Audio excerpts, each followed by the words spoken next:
When we hear that among Putin's objectives include international recognition of his territory, limits on the size of Ukraine's army, a ban on NATO membership, and no foreign peacekeepers in the country, how close are we to peace, Sir Peter? Good morning, sir. Good morning to you, Nick. Well, we're not at all close, and it's interesting how the course of this negotiation has led to a situation where Putin, the aggressor, is now calling the shots. I would have thought the gap between what he's asking for and what Ukraine will tolerate is pretty wide and might take quite a lot of negotiating time to close. What happens next if Russia does not sign up to this, Sir Peter? Well, I think that America will re-engage to try and achieve the ceasefire that it's promised, that Mr. Trump has sort of staked his reputation on for the early part of his tenure, having said hitherto that he could stop the war in its tracks in a day.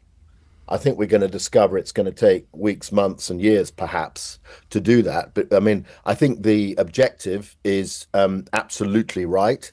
I think the approach that's being taken, effectively putting the aggressor on a pedestal and treating the Ukrainians who've shown the most phenomenal resolve and taken the most immense punishment across their military forces, across their civilian populace, and across their infrastructure, which is going to scar the country for decades to come.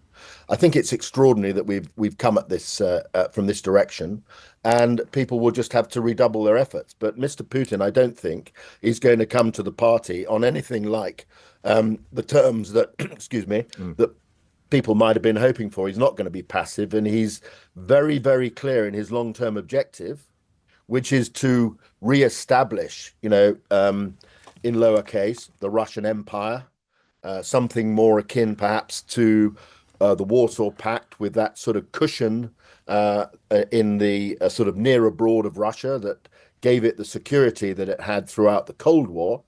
And his objectives are very clear. They're long-term, they're grand strategic. And this, in comparison, this ceasefire is got much narrower, shorter term objectives, and he will stick to his guns because he has the leverage.